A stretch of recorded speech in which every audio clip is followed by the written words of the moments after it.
March 30th, 2026 Special Committee of the Whole meeting is called to order at 4 o'clock. The Committee of the Whole would like to acknowledge the Ucluelet on whose traditional territories the District of Ucluelet operates. Audience members and delegates are advised that this proceeding is being video recorded and broadcast on YouTube and Zoom, which may store data on foreign servers. There is one late item. Does everyone have it? May I have a motion to amend the March 30th, 2026 Special Committee of the Whole meeting agenda by adding the late item titled Fire Service Cost Recovery for Road Rescue Calls as item number 5.4 and to renumber the agenda items accordingly? So moved. Councillor Hoare. Second. Councillor Anderson. All in favor? None opposed. That carries. I will move that the March 30th, 2026 Special Committee of the Whole meeting agenda be adopted as amended. Do I have a seconder? I'll second. Councillor Hoare seconds. All in favor? None opposed. That carries. There are two sets of meeting minutes for adoption. Are there any errors or omissions?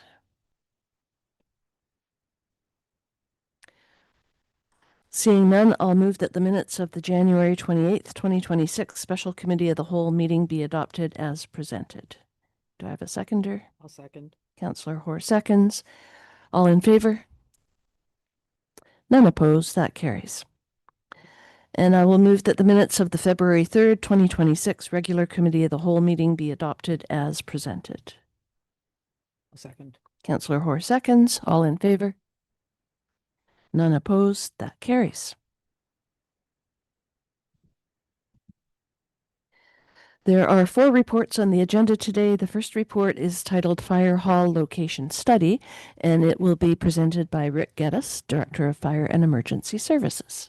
Mayor, if I could just start off a little bit before we turn it over to Chief Geddes. There's, Certainly. as you mentioned, there's 4 reports on today. I just want to thank Council for this Committee of the Whole meeting, because the theme today is really fire and emergency services, and it's just a really good opportunity for Council to have a good discussion. There's a lot of material, a lot of staff presentations, but the goal is for Council to be able to have some good discussion of where we're at with our fire and emergency services, some big issues to discuss and work on in the next few years, particularly the need for a new fire hall and a new location. So we'll spend some time on that.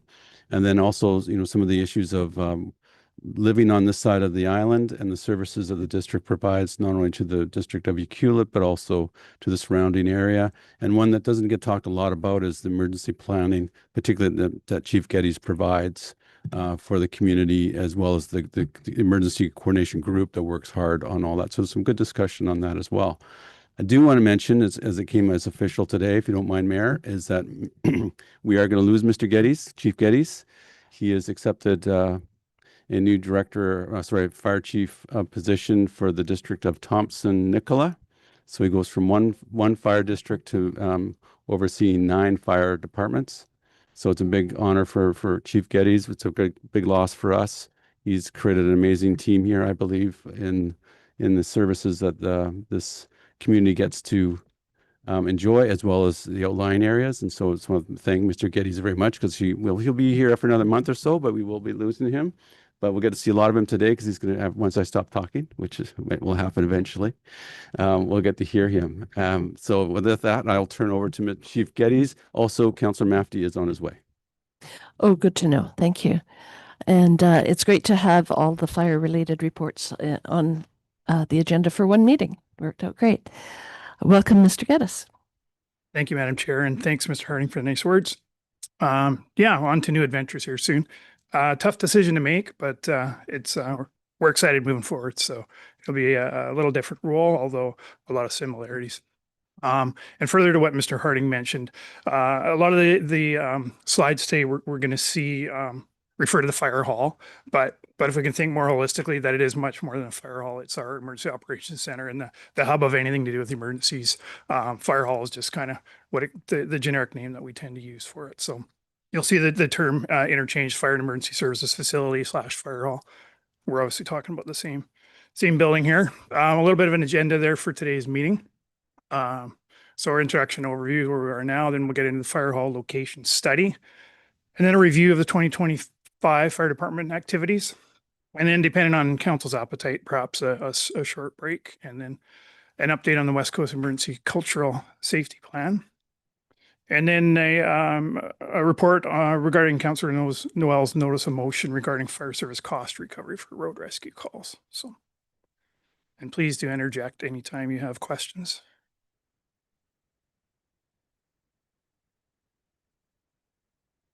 So first of all, the fire hall location study, as a committee council is aware, we recently received a grant through the Federation of Canadian Municipalities for $160,000.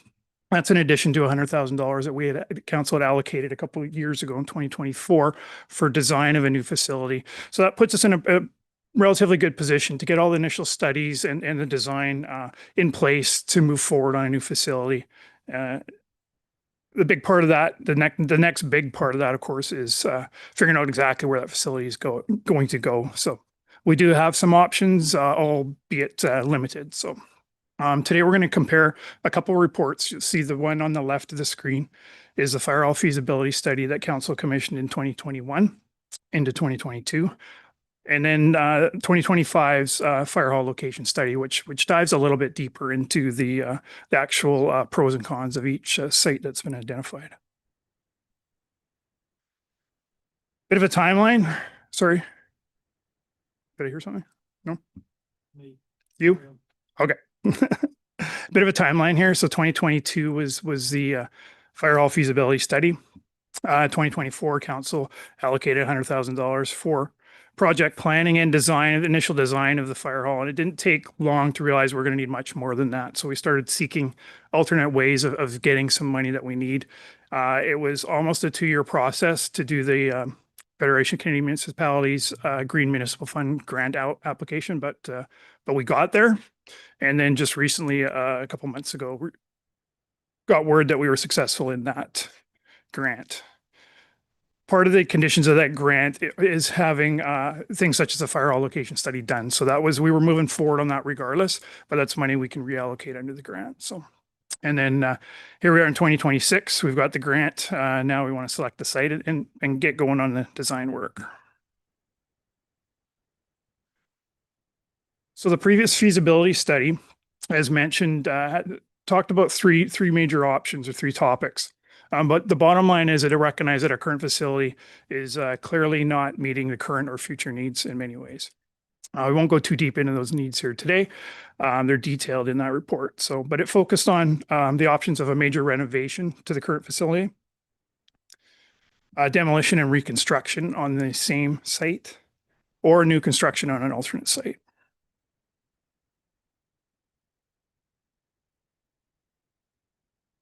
Now, the 2025 location study focused on 4 actual sites. So on the far right is the current fire hall location. And then as we move to the left, the site noted as number 1 is what's currently the off-leash dog park on Pacific Crescent, Tugwell Field. And then below that is the current public works and parks yard. And then the one labeled as number 3 is up Peninsula Road a little bit. It's a piece of land that the district doesn't currently own. It's part of the Weyerhaeuser property. We were able to rule that one out pretty quickly as it's not big enough. We would have to purchase that plus a lot of land around it. And also you'll see in the mapping in the written report to council that it puts us farther away as far as response times generally for our members who are responding to the hall. Mr. Hardy? Mayor, if I could also just for council, stop us anytime you want us for questions. We doesn't have to wait till the end of the presentation.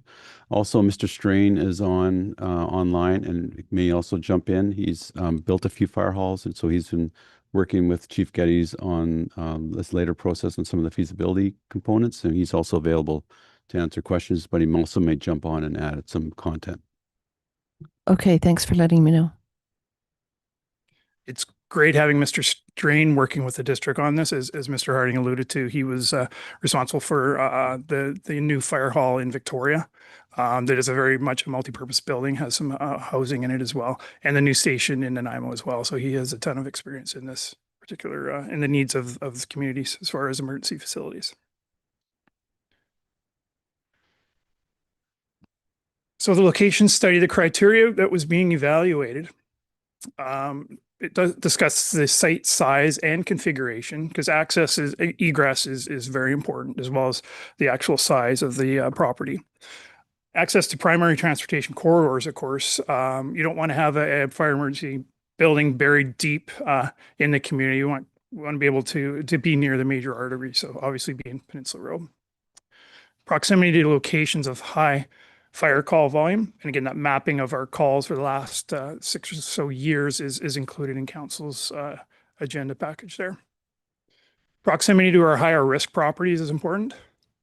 And the proximity to residents of current firefighters. And understanding that's fluid, but our members typically don't move around a lot. Most of our members are pretty solid in their living arrangements. So it was a fairly accurate representation.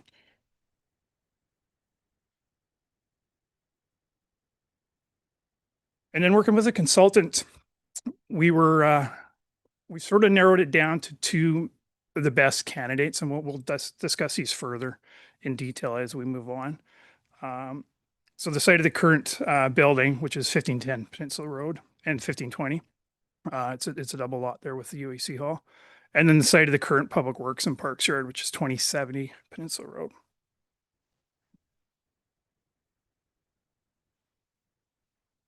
So some real high level analysis of these sites. The current site on the left there, so it's well located as far as where our members live, where the majority of our calls are. It's central. It's right on the main artery, as we know. But one thing it is lacking is size. And even if we were to displace the UAC hall, which would most likely need to happen if we look at that site to build a hall that will serve the community for long term, it's still not quite an acre. And of course, as just mentioned, we would require the displacement of the UAC hall, whether that's relocating, rebuilding, whatever that looks like. Also may require a temporary facility during construction. Although that one I would put an asterisk by. Mr. Strain is very good at making do with the Nanaimo Fire Hall, for instance. A new one was built with the old one right in place, right up to it, and they were able to function, albeit it was tight. But Mr. Strain has some good ideas on that as well. So when we look at the other site, the other preferred one, the Public Works site, again, address site is located on the main corridor, great access egress. As the town develops to the north, it's also going to become more central as Short Pine Ridge fills out, and if Monado Bay, once that develops and so forth. So, and it's large enough to include a training facility, which is a key component of this whole project, is having an adequate area for the firefighters to train appropriately. Right now, we have to do a lot of ad-libbing and make do with the around town with the areas that we have. So ideally, we have a bit of area dedicated to training right at the fire home. This would displace Public Works, but again, we'll look at what that looks like, and there was more info on that in council's agenda as well. But good news is it wouldn't require a temporary location for the fire department. So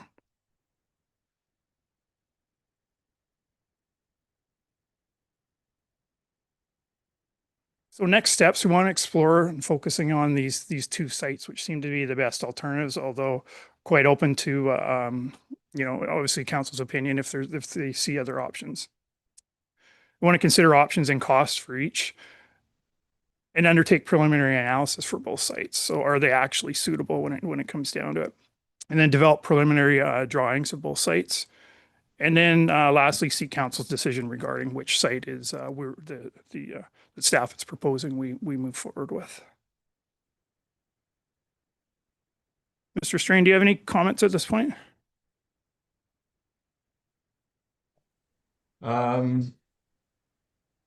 I mean, I guess what I would say is, this is a big decision for the district.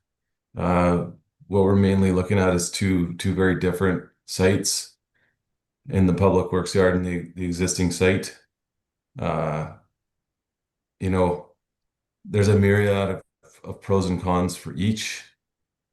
But at the end of the day, I think one is more costly than the other. So I think in order to make this the right decision, we need to really weigh out all these pros and cons. Why, can I ask why one is more expensive than the other? Um, yeah, the public works yard would be the more expensive project to take on, for a number of reasons, but one being that, it's a significantly larger site, so it would require quite a bit more site development. It would displace operations, so they would likely need temporary facilities. Um, Depending on the facility that's built for the fire station, it might accommodate those operations personnel in the end, which adds square footage, which is also adds cost. There's a number of factors such as that. You try to avoid temporary facilities whenever you can for construction, as Chief mentioned there. Uh, Temporary facilities might be required for the fire station if it was to be on the existing site, but would certainly be required for the operations at Public Works. Um, Chief mentioned my experience with the Nanaimo Fire Station number 1, which also has their EOC and was their headquarters. It was built on a 0.7 acre site,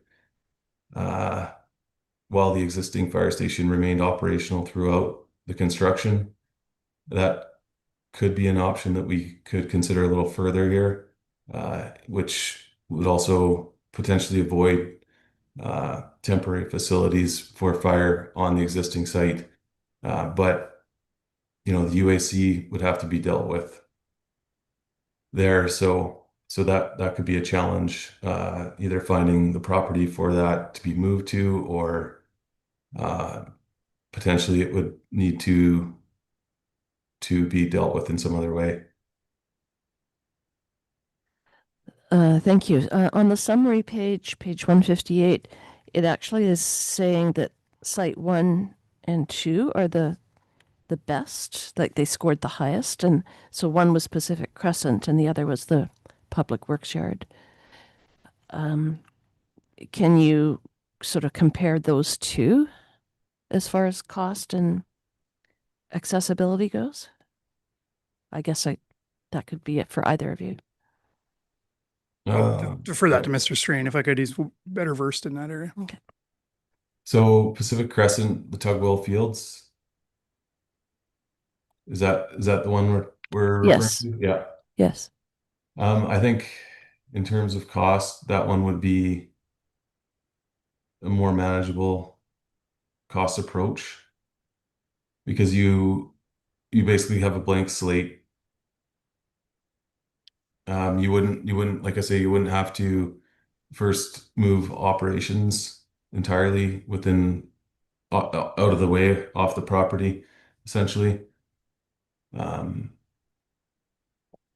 So I could see, in terms of accessibility in that, I think the chief would have to comment to that, but I'm just speaking in terms of cost. At the end of the day, when this is presented back to the community, back to council,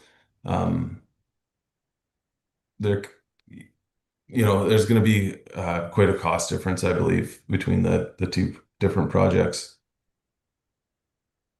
And how would Pacific Crescent be impacted by the hard sports facility? Because that's planned to be right in behind there. Mayor, if I could do, so this study started before, they've been talking about hard courts for service for a while, so it was also a site. But when we asked the consultants to look at potential sites, that was one that was on the list. So that's why it was on there. So it was kind of done, looking at, where's the best location for a fire emergency facility, not thinking of the other existing uses. So that's why that one came up on that. So it would, in all intents and purposes, you'd have to choose one or the other. Okay, yeah. so it's no longer one of the best two options then. Not for proceeding, if council proceeds with the other park uses. Right. We'd also have to change the use of the property. So you'd have to pull it out of the park as a park use. You'd have to go through different, it has to be changed its actual use, pulled out as a park, dedicated park space, and then put into a public institutional space, and a few other changes. Okay, so now to get this straight, the two really that you're looking at now are the current location and the public works yard. That's correct. Yes. Okay. We were trying to explore all options possible. And like Mr. Herding said, that one was early on, before we started moving fast on the hard surface sports facility as well. But I think it's, Worship, I could add again, there's still pros and cons to the site being on the Tugwell Fields. So we want to make sure council saw that. If council sees there's more pros than negatives, we can also add that to the list. We see these other two sites as relatively easy in response to the studies of response times, and that you own the land and it's service land. But there's other positives to the other sites as well. Thank you. Any questions from council? Councillor Hoare? I don't see a comment anywhere in here about the inundation levels, because our current site is above the tsunami zone, whereas the public works yard would be inundated. Because I remember when we were looking at the original one in 2022, and we were discussing that BC Ambulance was in the inundation zone as well. And so that was part of the whole, maybe we move them up. Is that not a consideration at this point?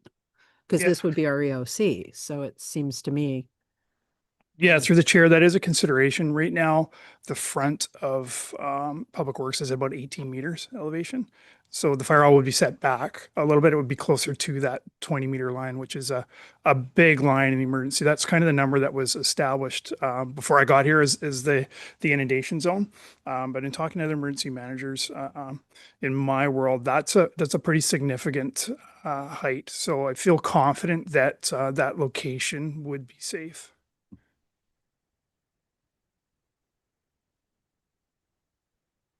I see Councillor Noel has a question. Councillor Noel, do you have a question?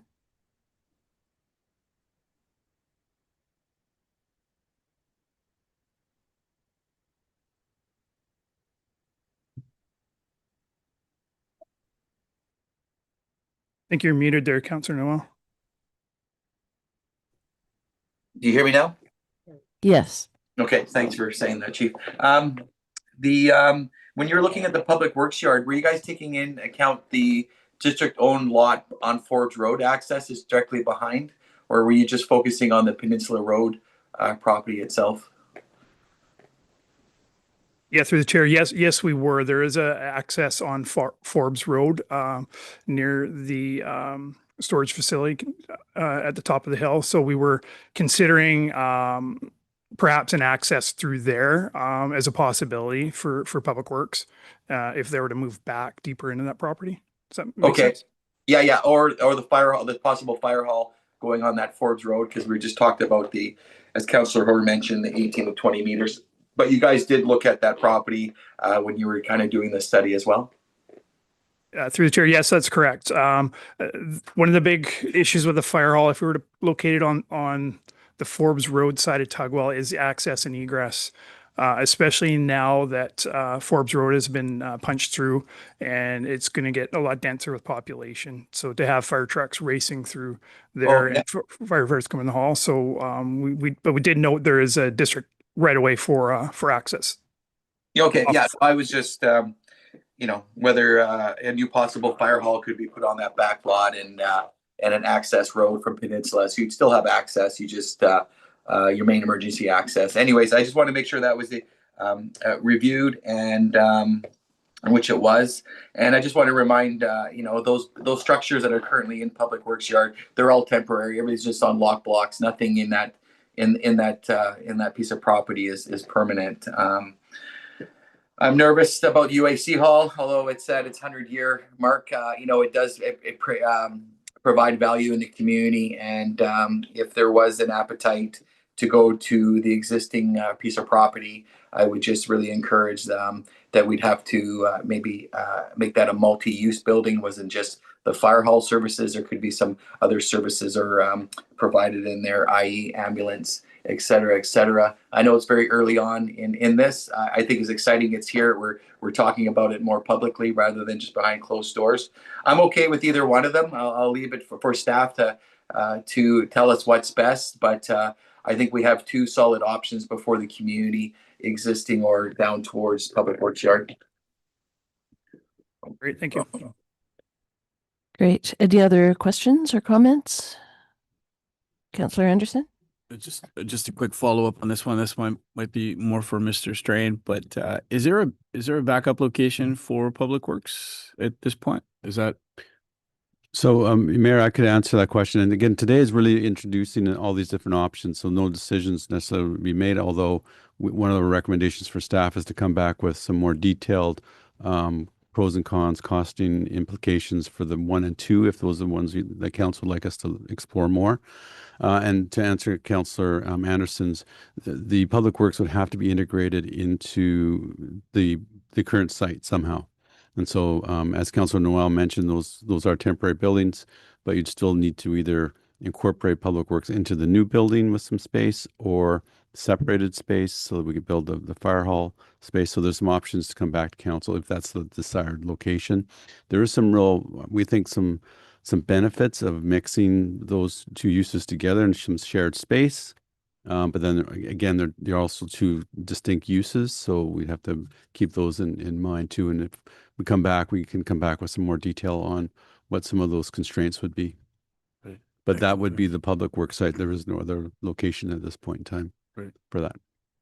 Thank you. If there are no other questions, there is a recommended motion. I got one. Okay, Question. Councillor Roy. Oh, you have a question. Sorry. Yeah. I was just thinking in terms of, I mean, I know the size is an issue at the current location of the fire hall. And that's because if you want to integrate the training facility in the fire hall, I'm assuming that's a best practice thing as opposed to like trying to integrate it, somewhere else, whether it was Public Works Yard or somewhere. I just don't know. I mean, is it the done thing is to have them all on the same site? Yeah, through the chair, the gold standard is to have them on the same site. Now, not to say we couldn't have a training facility at another site. It's just a lot more handy for equipment, for cleaning, for a lot of reasons to have it. So the thought was, if we can find a parcel big enough that would facilitate everything, that would be the gold standard. But we're certainly looking at open to options as to Nanaimo, for instance, their training site is not at their main fire station number 1 just because the lot didn't permit that. So definitely something to consider. And are you incorporating space for a ladder truck in the new build? Chair, absolutely. Yeah, that was one of the main drivers for this is building that 50-year fire hall that would support that. Yes, so it would have ideally minimum 14-foot high doors and all the allowances for a ladder truck. Yes. Perfect. Any other questions or comments from council? Seeing none, there is a recommended motion. Councillor Anderson. I will move that the Committee of the Whole receive the Ucluelet Fire Hall Location Study 2025 prepared by Tim Play and Associates Limited. And I'll further move that the Committee of the Whole recommend that Council direct staff to prepare a comprehensive follow-up report outlining detailed pros and cons of each potential fire hall site, including financial implications, land considerations, operational impacts, and community effects to support a future council decision that will determine the location of the facility. I'll second. Councillor Mafty seconds. Any further discussion? Seeing none, motion carried. All in favor? Motion carried. Thank you. Looking forward to the report. Thank you. Thanks for council support on this. The next report is titled Fire and Emergency Services 2025 Annual Summary, and it will also be presented by Rick Geddes, Director of Fire and Emergency Service. Thank you. Yeah, this is the fun one that I always look forward to this every time each year. Just a review of the activities of the fire departments. And just a reminder, the mission and values of Equivalent Fire Rescue. So our mission is to make a positive impact on the lives of those we serve. And again, that was decided upon by the team a few years ago. We did an exercise one night that I facilitated to come up with the bottom line is why do we do what we do? And because we're not going to save every house, we're not going to save every person, but if we can make a positive impact, then that's then we have to be satisfied if we've done everything we can. So that's what the group came up with, and I love it. So, core values of safety, reliability, compassion, respect, competence, and resilience. And again, that was tough to narrow that down to 6. There's probably another 6 or 8 you could put on there that we live by, but those are on the wall. As soon as you walk in the fire hall, they're in the training room upstairs, and those are the words that we live by and we refer to even when we're recruiting, interviewing members. We say, your values must align with those because that's our values, and we've had really good success with our recruits. The 2025 at a glance. So we had 173 total calls for service. We did 3,156 hours of training, and that's up 8% over the previous year. Secured $60,000, a little over, in grant funding. We had 1 EOC activation, welcomed 3 new recruits, bought a new engine, sold an old engine, and completed 151 fire safety inspections. I usually lead with this. People want to know, what is your call volume? And here we're pretty unique in that our call volume really hasn't fluctuated in the last few years. It's holding steady around that. It averages about 175 per year. And so far, 2026, the first quarter, our calls are reflecting about the same. So we're in a good place as far as equipment, staffing, things like that. We're not seeing a huge spike either way in numbers. And then there's a breakdown of individual calls. This is just in alphabetical order, so starting with alarms at the top. So one point of note is medical calls and motor vehicle incidents make up about 60% of the total call volume that we do. And that's, again, is a pretty average number for most departments. So, and then you throw in all the other things, the alarms, burning complaints, duty officer investigations, those types of things make up the remainder of the call volume. We also have numerous service agreements. So we provide fire protection services through agreements with Iqaluit in the ACRD South Long Beach Area C, Toquat Nation at Makoa in the National Park, and then our automatic mutual aid agreement with Tofino. Focus on the agreements at the moment, or updating them to ensure there's fair compensation and that there's fair value for that compensation. So as the Canadian Council is aware, we're in negotiations with the ACRD. We're actually in negotiations with each one of these at the moment. We're just at varying stages. This has been ongoing literally since the day I started, is trying to get these service agreements to represent the services that we do provide at a fair price. So, and they will continue to be ongoing. It's just the nature of the game due to staff turnover and budget cycles. So, but I anticipate we'll see some closure on some of these soon. And do we not have one with the airport? That's with the regional district. Okay. Yes, but yes, we do have a separate one for the airport. Absolutely.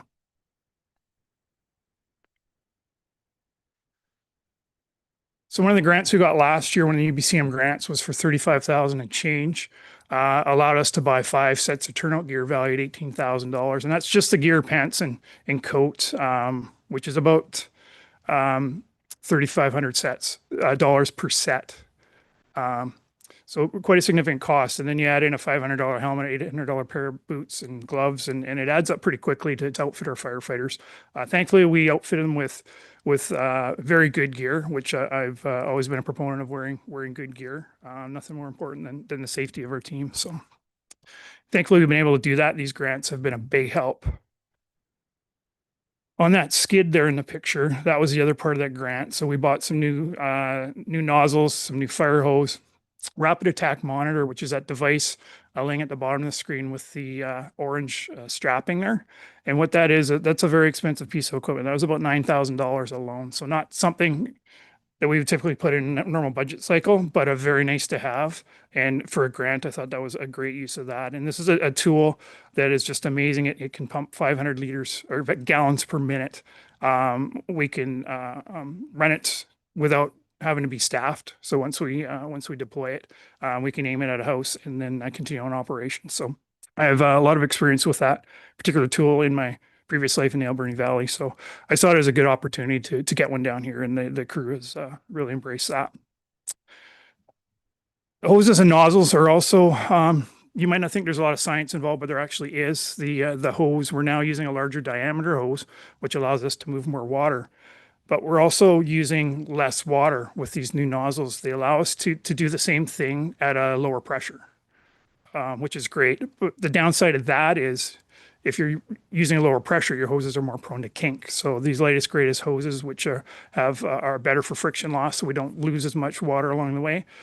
Pressure is that they have a sort of a skeleton built in where they stay stiff, and we can run them at a lower pressure, which is great. So in the long run, we're using less water to accomplish the same goal. Is the intent there?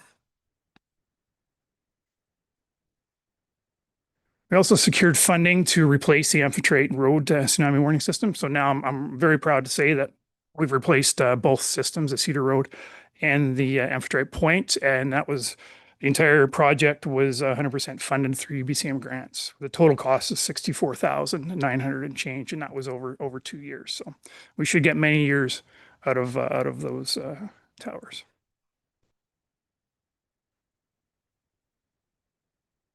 A joint grant that I did with the ACRD was for emergency management and ESS, in particular, emergency support services. So we were able to purchase another CCAN. You might notice there's now 2 CCANs behind the UAC hall. The second one just showed up a couple of weeks ago, and that was again 100% funded through this grant. And along with the actual container, it's going to provide a bunch of equipment for our responders, but also for the public. Some of the things we're lacking when it comes to emergency is, and we now will have things like dog kennels, dog food, a big stash of human food, and there'll also be some equipment for our responders, some better jackets, so when they're out responding in the rain, things like that. So envision that that other CCAN will be full of supplies. And again, that's been 100% grant funded. So that was a really nice project to partner with the ACRD on. That one came to fruition in talks with the ACRD about emergency planning for the area, and that inevitably we're going to inherit some people in town from the ACRD if we do have an evacuation, open a reception center, and we have to be able to support that one way or another. So this is a great way where we can do that and not have to worry about what jurisdiction someone who paid for this. It was a provincial grant, so I think it'll work out well. Another big move forward last year in operations was the implementation of new records management and operations software. You can see on the right, that's obviously our town, a picture of what the software can do for us. So now in all our apparatus, we've always had iPads with different levels of interoperability with those. Now when a call comes in, it maps us to the call from the fire station. It tracks all the vehicles. It can track all the members if we want, so we can see if somebody's responding to the call.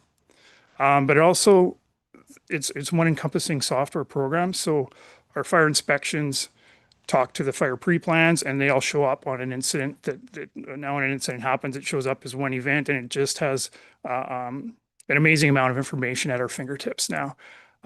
This is all the data has to be input by us. So it's been a big work in progress, and it will continue to be for many years. But you can see all the things we've put in there as far as pre-plans. If you look at the Davison Plaza at the bottom, for instance, Deputy Chief McCurry this is a big part of his job, is going around making these contacts, doing the pre-fire plans when he's doing inspections, and then entering that data into the program so that it's readily available for all our members. All of the fire departments in the ACRD actually have converted to this program now, so, which is ironic because I pitched it to them about 4 years ago, and none of them wanted to do it. And then a couple of years ago, they all asked me if we wanted to do it. I said, "Oh, that's a great idea." Here we are. Some benefits we made as far as firefighter wellness and retention. So we introduced medical and dental benefits plan for the first time for our firefighters, which was very appreciated by the members that need it. So, we don't have a lot of members that had no medical and dental coverage, but the ones that didn't are very appreciative of that. So that was a big step in the right direction. Of course, this enhances member support, morale, long-term volunteer stability, and helps with recruitment and retention, right? And also aligns with best practices across the fire service in the province. More and more departments are going to this model. We have to think of ways to stay ahead of the curve when it comes to retention and recruitment and retention of our firefighters. And then a new initiative that I wasn't sure how it was going to be, how our firefighters were going to take to it, but after I introduced it gradually, and again it went over really well, and it continues to go over well. Is our weekend duty crew rotation? I rejigged how we do the scheduling on the weekend. So every weekend from 6 p.m. Friday till 6 p.m. Monday, we have a dedicated crew that's signed up to be married to the pager, literally. So I've reallocated some funds, had a little bit of a budget increase to be able to pay them a little bit for those duty crews now. So we have on the weekends now, we have we have a dedicated officer who's allocated the shift. We have a dedicated operator, pump operator, engineer, and then 2 firefighters. So we know we have a minimum crew of 4, and 4 is kind of the standard for most first due engines. Along with that, along with the pay, firefighters, the duty crews now are meeting every Saturday morning, and I require them to actually do training for 2 hours on Saturdays. First, there was a little bit of kickback, but they've really embraced that, and it's really been a great time to fine tune their skills. We're not introducing new skills on the weekends, but it's a really good opportunity for them to do things such as our quad, get orientated with our quad and our side by side. We can't do that with a big group. With 4 people, it's perfect. So we're getting a lot of good feedback like that. You can see in the picture here, firefighter Terry, she's kind of initiated a health and wellness program with the firefighters, and some of the stuff that she's been initiating on the weekend is putting the crews through their paces as well. So, and that's going over really well. Excuse me.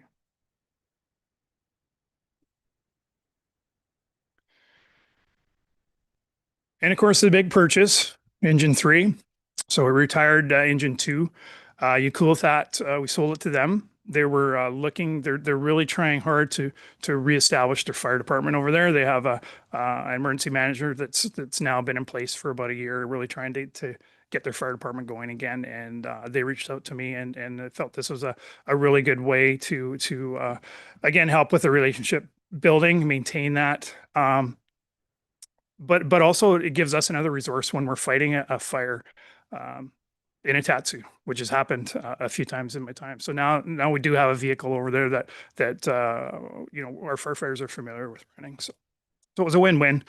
Engine 3 has turned out to be a great engine, and significant cost savings to the district compared to a custom engine, which is about $1.2 to $1.3 million these days. So this one is to be fine for us. It's not custom. If we were building custom one, there's probably a few things we would change, but the overall feedback on it is it's easy to run the pump. It's nice to drive. It's got all the latest, greatest safety features, and the crew's pretty happy with it, as am I. So, and shiny new kids. So we welcomed 3 new ones. You might recognize a couple of those people work for the district now. So we've got firefighter Parlay on the left, who's recently hired by the district. Firefighter Morrison in the middle, who's currently on leave, and then firefighter Van Verwerf. So all 3 of them jumped right into the training and are doing well. They've all been great additions to the team, and they all bring great skill sets that are so important in firefighting as well. The two on the outside both have experience in the trades, specifically carpentry, which is such a valuable tool and skill to have in the fire service when we're sizing up buildings, trying to figure out the layout of a building without knowing it. You can tell a lot just by knowing the type of construction and what you can expect. So having guys like that on board is great. And then of course having firefighter Morrison, who is our manager of operations, so very familiar with our water system. It's just a great fit, and he's just a good guy. So it's worked out well. Training, again, this falls under Deputy Chief McCurry. So he's been working the gang hard. 3,156 person hours of training in 2025.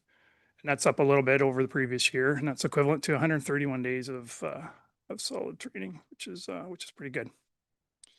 Areas of focus are, of course, our core firefighting skills, learning them. The tough part is maintaining them. And it's even tougher when you don't have a fire department that is not real busy fighting fires.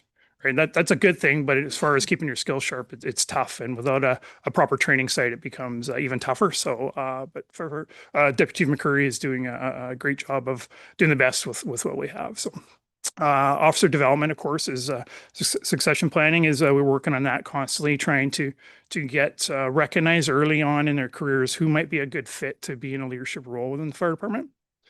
Sometimes we have to do some reaching out and grabbing and convincing people that they would make a good leader because they just feel they're not ready. And that was me 20 plus years ago. I wasn't looking to be an officer. So I understand that mentality, but so sometimes people are hesitant to step up. But we've got a really good officer corps and hoping to add a couple more officers in this year.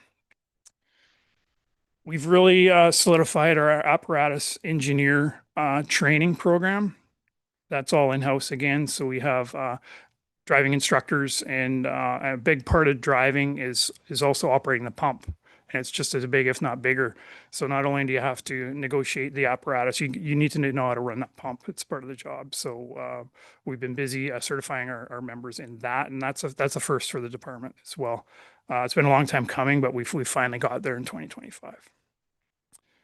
And then, of course, focusing on the main skills that we use when we talked about call volume is medical and rescue competencies, which is our bread and butter. I'm super proud of how good we are when it comes to auto extrication.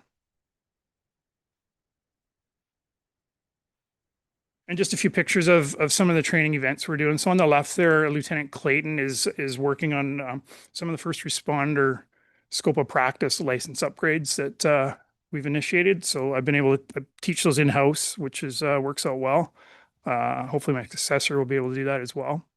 And then on the right, the crew it's a real great prop in the back of the fire hall that we have where we can practice roof operations. So running a chainsaw to ventilate a roof without having to go on a roof. And this is a great opportunity where we can actually fire up a chainsaw, cut a hole in the roof, and then we just patch it over for the next crew and do it in a safe, relatively controlled environment.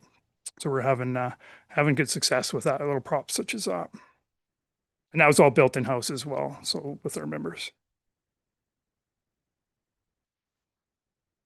On the left there, some pumping practice at the airport. And on the right there, the guy in the middle, I call Superman, but you can call him probably Deputy Fortune. That's at the bottom of Shorepine Ridge. He really loves instructing, sharing his knowledge with rope rescue. And so he took a couple of our not as experienced people in that department down the hill where the rest of the crew's up the hill, and he's in the stretcher there being some dead weight for them to carry up to the top of the hill. So. And on the left there, that's firefighter Howe just working on some pump practice. And then firefighter Jackson, who again works for the district in our public works department on the right, and Lieutenant Kenyon in the foreground. They're working again on some of the upgrades to our medical licenses. And that particular is a device that seems simple, but again, could save a life. It's called a pelvic binder. The pelvis, when it fractures, you can die from internal bleeding. And so that's a huge skill we're now licensed to treat, recognize and treat. So.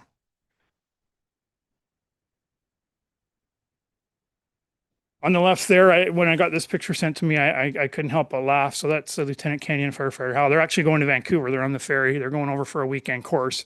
And there they are. They busted out their books to study on the ferry trip. So that's just an idea of the dedication that this crew has. And in the middle, there's some pump practice. And on the right is at the Comox Live Fire Training Center.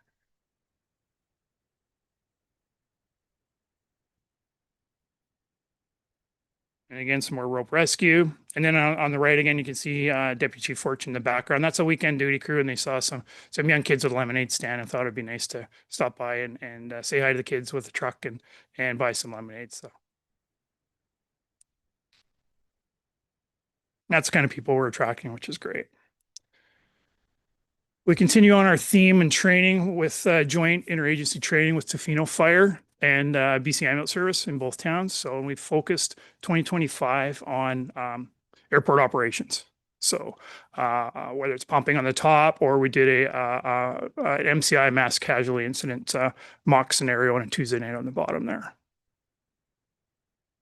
And that also includes airport staff in there as well. They're very involved in that.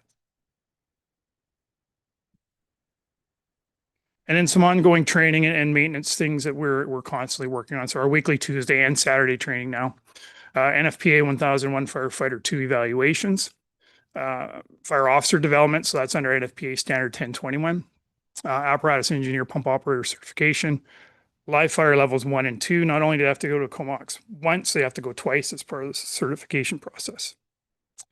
START training, which is also done at Comox, and that stands for Survival Training and Rescue Techniques, and that's a firefighter self-rescue course, which is just an amazing course. It's how to get out of some real precarious situations, and we really strongly encourage all of our firefighters to take that.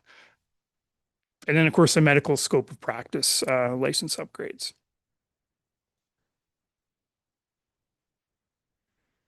Regarding emergency planning, so we continue to have our quarterly emergency planning committee meetings.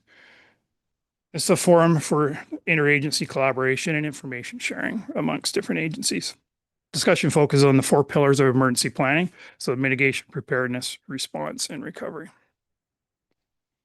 And that committee has grown quite significantly. There's about 20 different agencies on that committee now, which is great.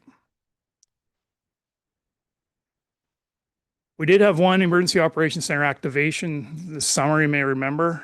I remember well because I was on holidays, triggered by an earthquake near Alaska. So and that caused us to initiate a tsunami advisory. And what that means locally is that we close the beaches and trails, but don't evacuate the town. So an advisory level is when we tell people to stay away from the shore. That's the extent of it, and we continue to monitor the situation. So I just threw this one so the committee can see the different levels of tsunami alerts. So we were at the second highest level there, the advisory. So just waiting for that warning, in which case that's when we would evacuate. We actually do get the warning from the province. Thankfully, it never materialized. Mr. Harding had a good handle on the town that night. There was a council meeting that night, I do believe, as well. So our emergency support services team, this is one that's made up of 4 amazing volunteers. And I say amazing because it's really hard to keep them engaged when you don't get called out. So, and they don't. It's great knowing we have this team. They're a great insurance policy. Meet regularly with them, and but thankfully, again, our partnership with the ACRD, the ACRD the last couple of years has really welcomed our ESS team and invited them to a lot of the training that they're doing. So it's great they can get some cross training at the ACRD and make those connections with their team as well. So.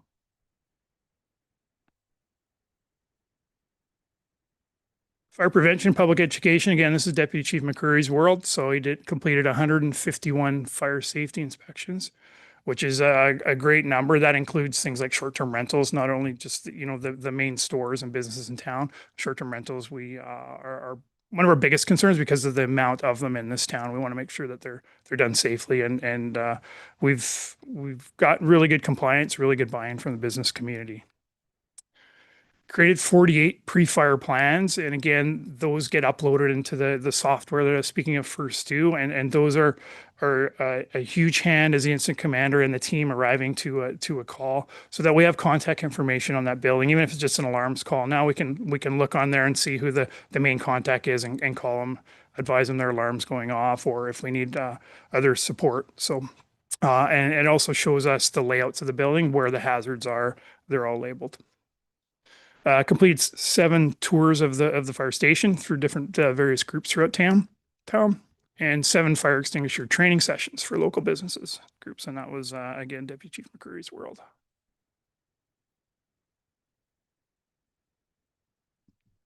couple of years ago, we first had the opportunity to get involved with this group called Island Ignite.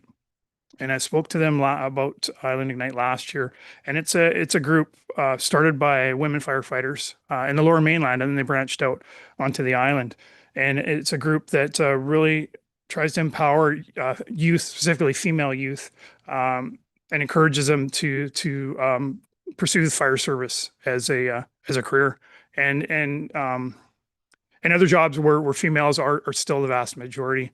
In the fire service in Canada, to this day, about 10% of the firefighters are female. So proud to say in our department we have five women out of 24 members right now. So we're exceeding that percentage, and they're five of our strongest members.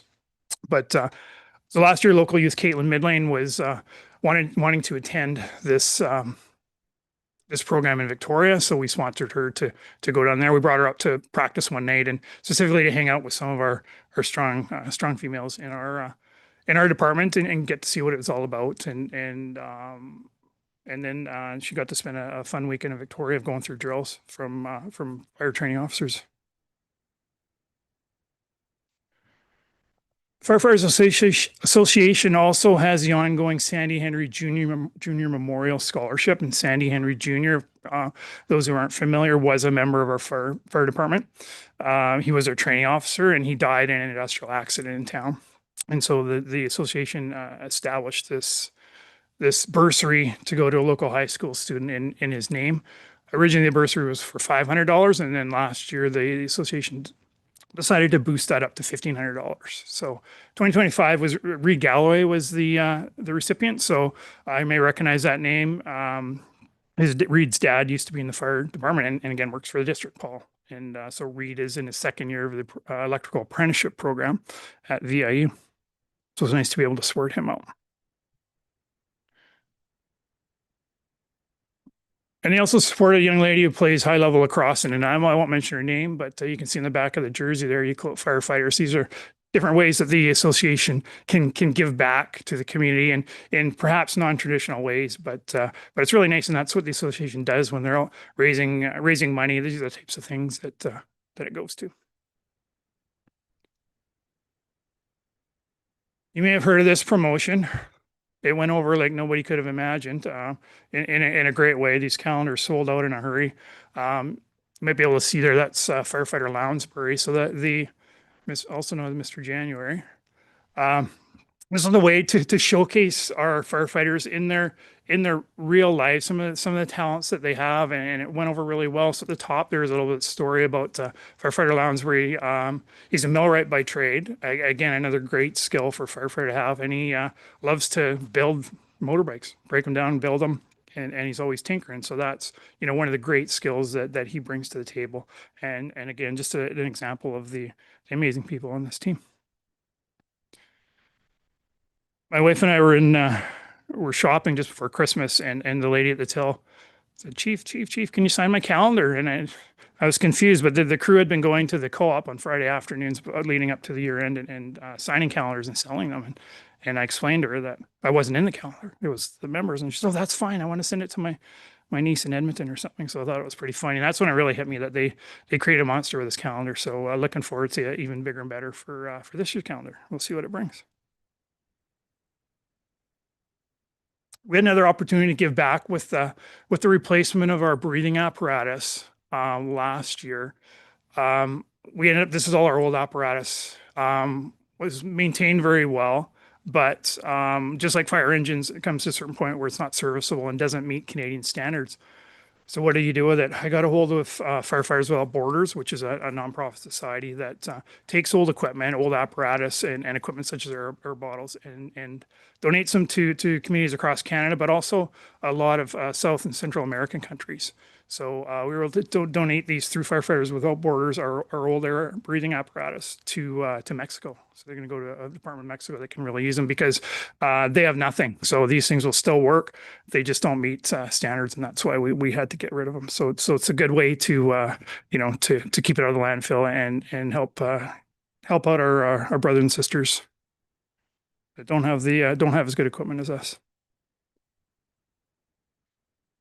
Attended a few community events this year. Again, this is mostly driven by the Firefighters Association. So we had the High Ground Hike during Tsunami Preparedness Week, Canada Day ceremony. We had Yuki Days, Euclid Elementary Parent Advisory Committee barbecue, Fire Prevention Week open house, and Remembrance Day ceremony, just to name a few. So there's a high ground hike and our high ground hike for this year is coming up April 25th. And unfortunately, I'm aware council's away that day. We had to do it that day. Again, we're partnering with University of Ottawa once again this year. They've reached out. They want to come out and do some more studies. They're also going to have a community presentation on the previous data they've collected specifically for Ucluelet on April 23rd. Still working out the details on that. So that's why that date worked best for them. They're also doing some work in Tofino, so I do apologize, but we'll get you guys one of these years. The high ground hike is gaining momentum. Last year's turnout was really good, and yeah, we're hoping we can just build on that. There's a Canada ceremony down at Village Green. This is what we call our Ucluelet Fire Rescue Dance Team. They've really taken on a personality all of their own during the Yuki Days Parade. So you can see the seriousness of the looks on their face. Yeah. And of course, the team was recognized as Volunteer of the Year by the community during Yuki Day, so we're quite honored. And there's a nice picture of Madam Mayor at the recent chamber meeting, presenting the award to some representatives of the team. So that was really neat because usually that goes to an individual. So for the whole team to get recognized was pretty special.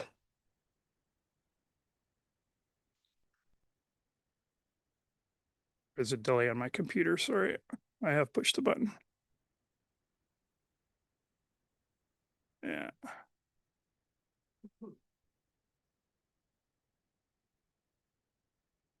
Bomberos. Yeah. Bomberos. Yeah. See, Mr. Chow, I'm getting a circle of Zoom death on the screen here.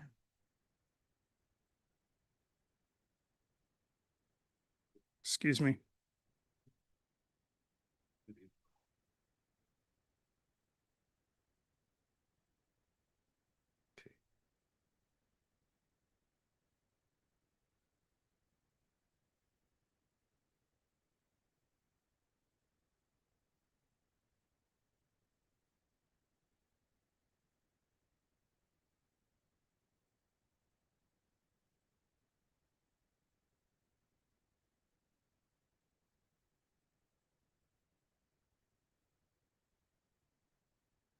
Okay. Computer.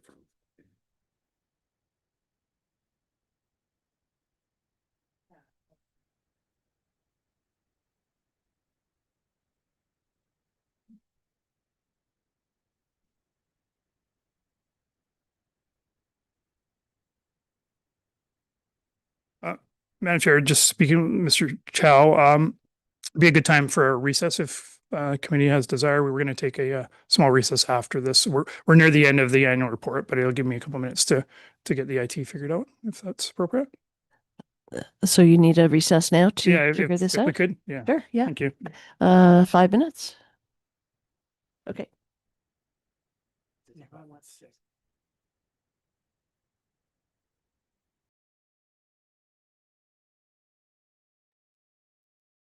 All right, we'll reconvene and we'll get Chief Geddes to finish his presentation.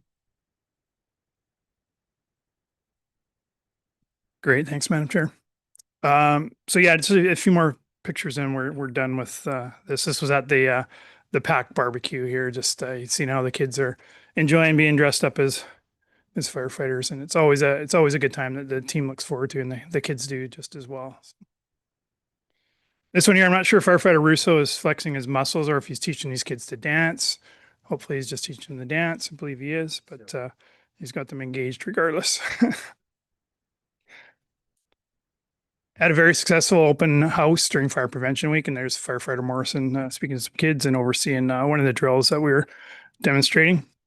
And a few more pictures of how well it was received. And we do that typically in fire prevention is always the second week in October. And for the last 4 or 5 years, it's always been a beautiful sunny day, which is just amazing and just really helps to the event. I'm not sure what we would do if it was an ugly day. I'm sure people would still come, but it adds a lot to it when the weather's nice like that. Remembrance Day. And then as we got near year end, we celebrated a few milestones. So there's Lieutenant Dan Durand, who celebrated 5 years of service with the department. And then we also had Captain Scott Reed, who celebrated his 10-year anniversary this year. Firefighter of the year was Lieutenant Kenyon, who was promoted last year as well to lieutenant. He just really stepped up his game as far as training, commitment, and even personally, he's been on a drive to improve his fitness, and it's really showing. It's just he's just becoming a great leader within the fire department, and we're really proud of him. The Ted Eastink Memorial Attendance Award went to firefighter Janko, who's only been with us a couple of years, but he doesn't miss a practice, doesn't miss a training session, books his holidays around fire hall, and he's always in there doing little extras. And he's been a real help as a professional driver. He's really helped us with sharing his experience with some of our less experienced drivers. So well deserved that he gets that award. So some of the priorities looking ahead to this year, of course, recruitment and retention sustainability, regional interoperability improvements, including concluding service agreement negotiations, although realistically that will most likely be ongoing. You'll see this for a few years probably. Capital asset life cycle planning, of course, the facilities such as we discussed, apparatus and equipment, continued emergency management integration, and overall general community risk reduction. And of course, the most important people in the fire department is the people that support us at home. So couldn't do it without the support of our wonderful partners. That's a group shot at the banquet.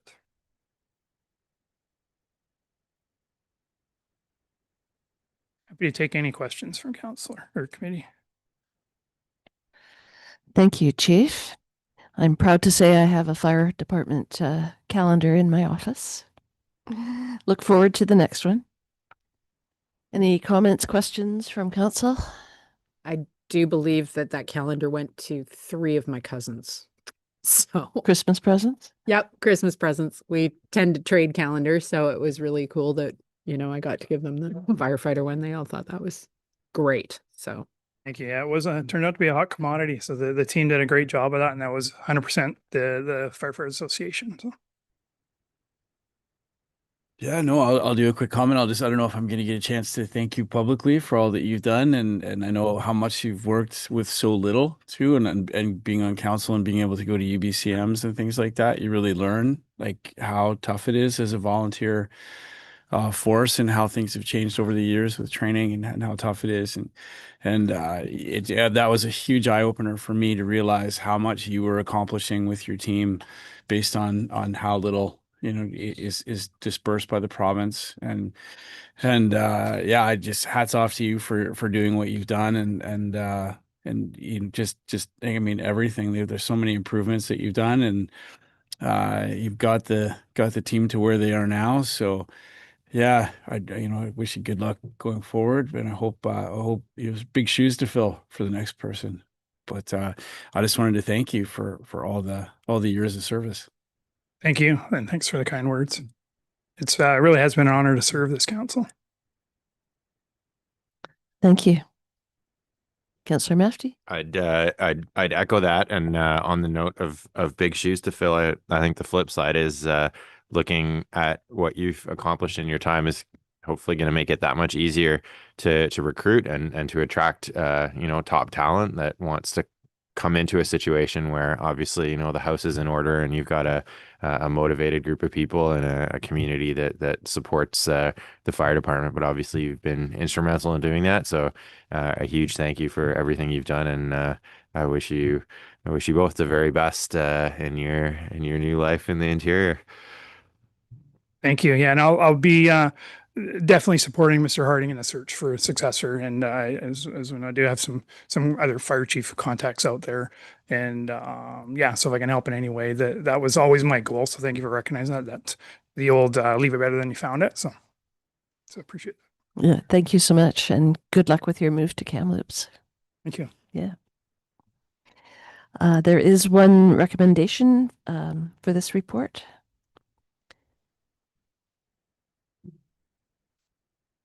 I'll move that the committee of the whole recommend that council advocate. Oh no, sorry, that's the that's the wrong one. Sorry, that's road rescue calls. Let me pull it up on my iPad here. I jumped. I got the it. gun. Okay, thank I you. will move that the Committee of the Whole receive the report titled Fire and Emergency Services 2025 Annual Summary dated March 30th, 2026 for information. I'll second. Thank you, Councillor Hoare. Councillor Mafty seconds. Any further discussion? Seeing none, all in favor? None opposed. That carries. Thank you. The next report is titled West Coast Emergency Cultural Awareness and Safety Plan, and it will also be presented by Rick Geddes, Director of Fire and Emergency Services. Thank you. So a little bit of background on this project. Councils may or may not be aware. This is the first time I've spoken to council about this. A little bit of background on the project. So in 2023, the province enacted the new Emergency Disaster Management Act, and we call it EDMA, and repealed the Emergency Program Act. As you can see, was almost 30 years out of date. So that's the act that governs us as municipalities and local governments regarding emergency planning. So EDMA integrates the Declaration of the Rights of Indigenous Peoples Act into provincial emergency management planning. So there's pieces of DRIPA now that are embedded into EDMA and that we're now required to follow. So that was sort of the driving force behind this. Shortly after EDMA was introduced, province began distributing funds to all local governments, including First Nations, to support these requirements. And the bottom bullet there, so the funding program stipulates that funding is for activities that promote, encourage, and support relationship building and collaboration in emergency management between local authorities and Indigenous governing bodies, and that eligible activities are intended to support successful fulfillment of the Indigenous engagement requirements, including consultation and cooperation. So we now have required legislatively, and also because it's the right thing to do, is to consult with our First Nations neighbors during, before and during emergencies, and specifically EOC activations. So all local governments were distributed various levels of money.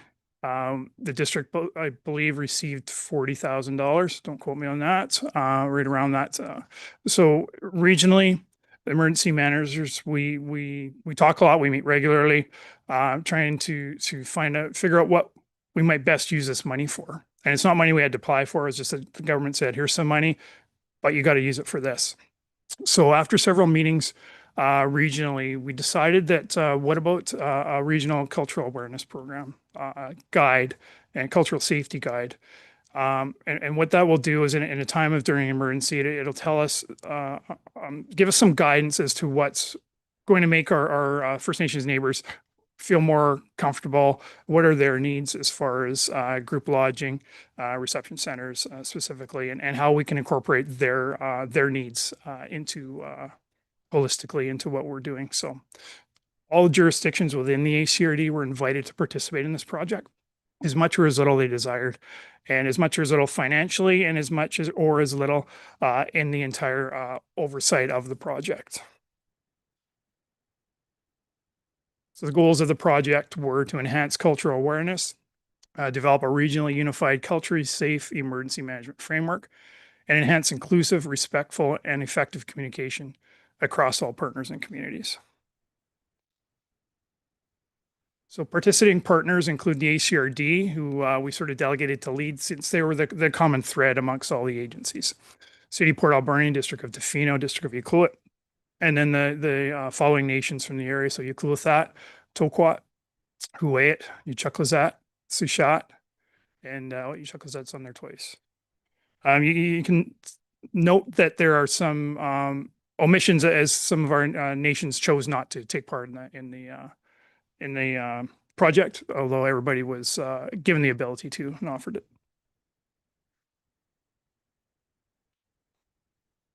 The next few slides are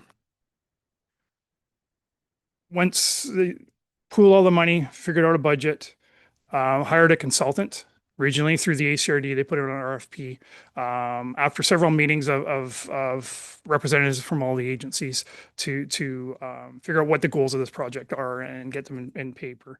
And so once the consultant was hired, along with staff from the ACRD. They began to meet with area nations and local governments and talk to them and see what their priorities are. So the following few slides, the last few of this presentation, is part of the presentation that the consultant and the ACRD were showing to nations when they were coming down and doing face-to-face meetings and introducing this project and what it's about. So we entered the work with the principles of ESAC, respect, taken care of, and everything is one at the center of all we do. As guests of the territory, we commit to walking gently and honoring these guiding principles by considering how all aspects of our work connect and impact each other, the community, and the land. And just a little bit of an oversight. Again, this is a message that was delivered to all the nations. So the ACRD, in partnership with regional local authorities and First Nations, is the who. What is it we're doing? We're developing a West Coast emergency cultural awareness and safety plan. Why are we doing this? To foster relationships between the ACRD and First Nation partners and to ensure emergency management in the region is conducted in a culturally safe way. And how are we doing this? So engagement with partner First Nation staff, community members, elders, and executive to inform the development of the plan. The last thing we wanted to do going into this plan was come up with a plan and then give it to the nations. Here's our plan, because it just goes against the entire overarching goal of this, is that we need their information to make it their plan. It's not our plan. We're just the ones doing some of the legwork. So we need it to be what the nations want it to be. And so there will be separate sections of the plan specific to each nation as well, which we're breaking it down that deep was the intent, because what one nation does needs are might not necessarily represent a neighboring nation. So engagement with the nations began October 2025, a draft document to be completed in the spring. And I just received the draft document the other day. The ACRD is reviewing it, and then that will become finalized. And then that will be a public document and one that will be kept in our Emergency Operations Center as we move forward with emergency planning.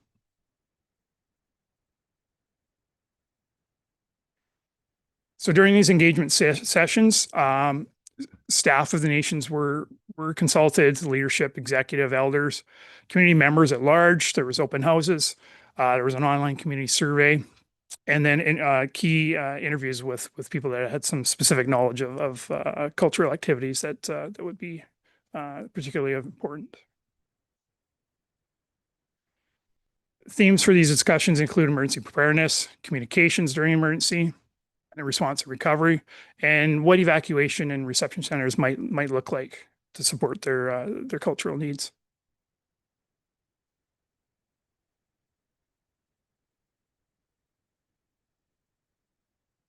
And that was about it for the presentation on that. And I'm happy to answer any questions on that. Again, appreciating that might be new information to the committee and council. Yes, thank you. I wasn't aware this was happening, so that's great. Great information. And so the final report, once it's in draft form right now, but once it's completed, that can be shared with us. Absolutely. Yeah. The intent is to bring that to council. Perfect. As well. Yeah. Great. Questions, comments? Councillor Hoare? More of a comment. I believe Chair John Jack of the ACRD mentioned this at the LGLA meetings. That part of it came out of the wildfires and things from last summer, was some of the stuff that happened, and just an awareness of how important communication is between nations, amongst nations and non-nations. And so I think it's a really great thing. I look forward to seeing the report. Thank you. Yeah, I think he mentioned that it's important to have that communication before an emergency actually arises. So that's what this is all about. Councillor Anderson? Oh yeah, no, thank you for that. No, I think anything that strengthens our relationships with our neighboring communities is great. I just had one random question, just out of curiosity. Is the funding available also for non-treaty nations, or is it just the treaty nations so far that are sort of fitting into this? Or Through the chair, yeah, all nations. Yeah. Excellent. Yeah. Well, thank you.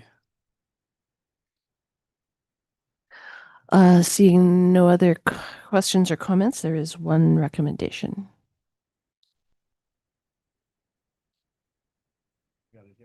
Councillor Anderson? Yeah. I'll move that the Committee of the Whole receive the report titled West Coast Emergency Cultural Awareness and Safety Plan, dated March 30th, 2026, for information. Well, second. Councillor Hoare seconds. Any further discussion? Seeing none, all in favor? None opposed. That carries. Awesome. Thank you for that.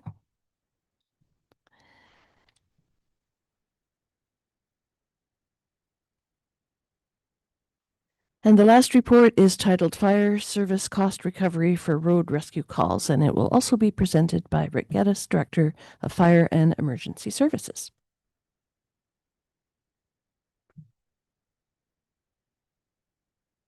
Thank you. So back in November, Councillor Noel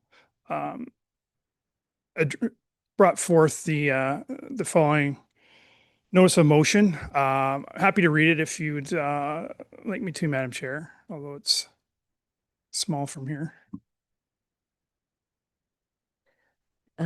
That's the one that's on page 1 of our Yeah, agenda. Yeah, the recommendation was that the committee of the whole.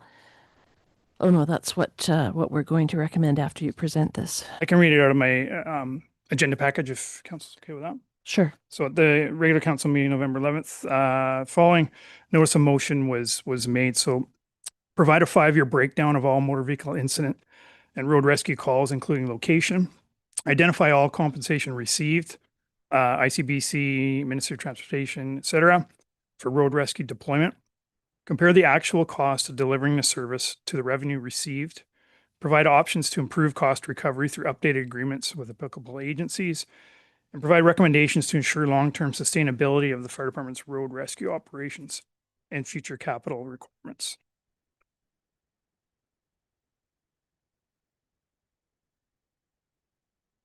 So with that in mind, and I don't have slides to go along with this report, Madam Chair, mainly because it's a lot of numbers, and I felt it would just be more appropriate just to discuss. So, so some recent history on this type of request. Over the years, numerous municipalities have brought a similar type of request to UBCM, such as in 2020, the Village of Chase, 2022, Pemberton, and 2022, Village of Barrier asked provincial government to develop a program with ICBC to reimburse fire departments that respond to highway incidents, which involve non-residents, non-property owners from within the fire department's taxing jurisdiction.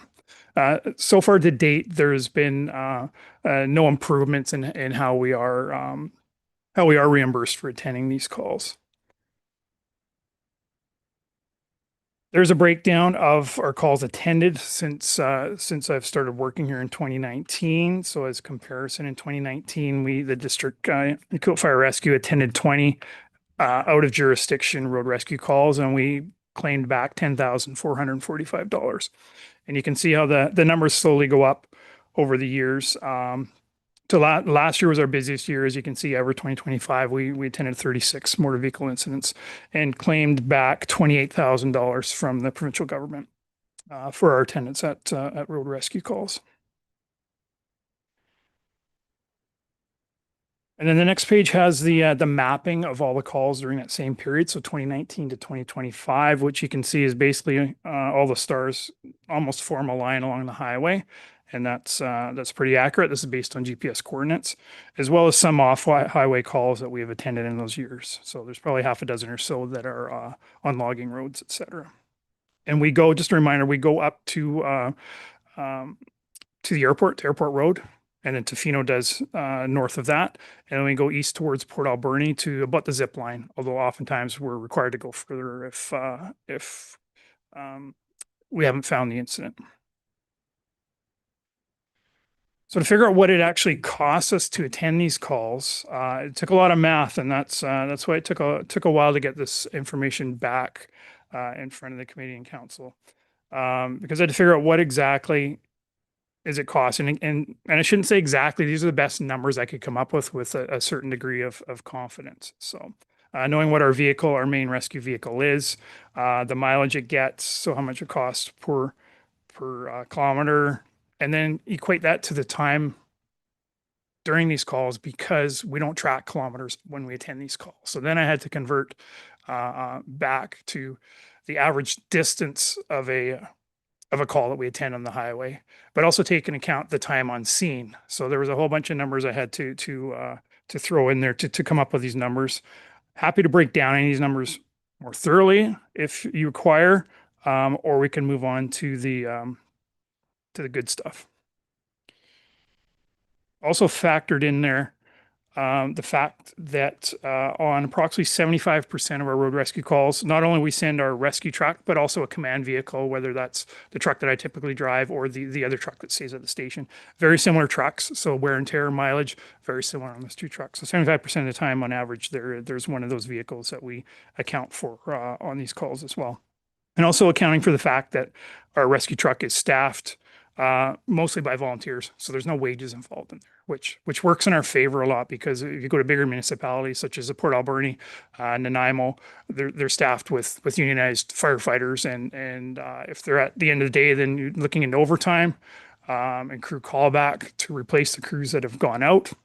And none of that, there's no extra compensation from the government for that. They get the same hourly rate to attend these calls as we do, which is currently at $409 per hour.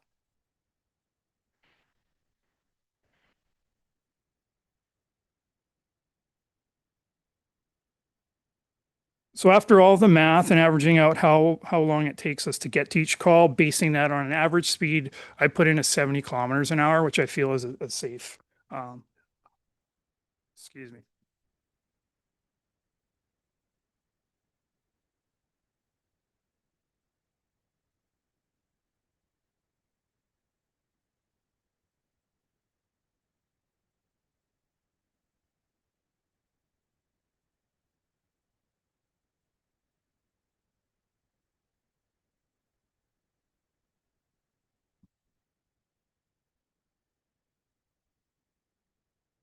Thank you. So after all was said and done, I came up with an average net operating result per call is that the district averages about $460.54 in earnings per call we attend.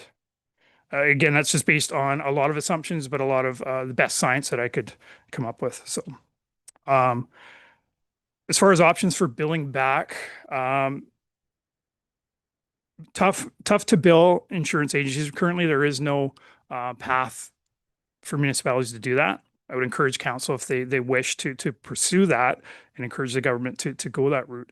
But right now, what we're finding, and under the local context paragraph there, is that although we don't keep stats, a lot of the incidents we attend on the highway are out of province, out of country license plates as well, although we don't keep track. But I would say probably off the top of my head, probably half the accidents we do are not British Columbia residents or vehicles registered here, I should say. So of note, the provincial reimbursement rate for road rescue has increased from $340 an hour in 2020 to $409 in 2025. So they do review that rate regularly and increase as necessary. During this time period, the frequency of road rescue calls for us and specifically has also increased. So presently AMCR, which is who we claim back through the BC Provincial Agency of Emergency Management and Climate Readiness, reimbursement represents the only formal mechanism available to recover costs associated with road rescue.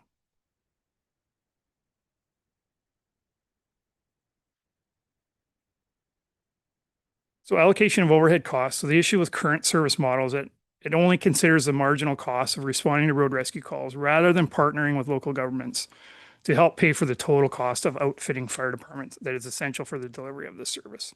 So it's up to us to have the equipment, if we're going to do this, have the tools and equipment to do the job. So the government doesn't provide any extra funding for that. And in fact, these UBCM grants that I've had good success in chasing specifically says that anything tools to do with rescue are not eligible for funding as well. So trying to look at all options. We're lucky, again, we have the Firefighter Association a few years ago raised a lot of money. We have top of the line rescue tools that not a lot of departments have. Again, that was at zero cost to the taxpayer because we did a lot of internal fundraising for that. So we have great tools. Wear and tear is reimbursed on this tool. So if we go to a call and break a tip on our cutter, for instance, we claim that back. I do when I submit the reimbursement claims. Also can claim back things if we use Absorbol for an oil spill, things like that. So I do as much of that as possible on these calls. I claim back everything that we're able to. So Current fire department operating budget alone is roughly $600,000. Fire department averages 175 calls per year, various types. So to recoup 100% of operating costs for the year, district would need to charge $3,400 per call to break even. If you're looking at holistically funding the fire department through this means. So analysis of Ucluelet Fire Rescue's road rescue responses indicate that based on variable operating costs alone, so fuel, vehicle wear and tear, responding officer wages, district realizes an average net operating margin of approximately $460 per call, as mentioned. This only reflects the marginal cost, does not represent full cost of recovery of this service. Advocacy through the UBCM and direct engagement with the province remains the most effective path to modernizing the reimbursement framework, incorporating ICBC participation, ensuring the long-term sustainability of road rescue operations throughout the province. And also attach the province's, the provincial policies regarding the governance of road rescue. And happy to elaborate on any of this and take any questions from council. Committee. Thank you, Mr. Geddes. The map on page 5 of that report is quite sobering to see all the calls that you've responded to in those years. It's it really shows how many there have been. Yes, indeed. Yeah. And they keep climbing. And does the fact that some of the license plates are out of province, does that affect how you claim at all? No, it doesn't. We're still, as soon as we leave the municipal boundaries, we're actually working for the provincial government at that point. So we're not working for the taxpayer and we're funded by the provincial government at that point. So, Interesting. Councillor Anderson? Go ahead. I was just gonna say, so no matter who's involved in the incident, the reimbursement process is still the same. So. Okay, thank you. What about if it's within the confines of the federal park, of the national park? Is there any difference there at all? Through the chair, no difference there either. So we would claim back for those calls as well. Right. And we're able to.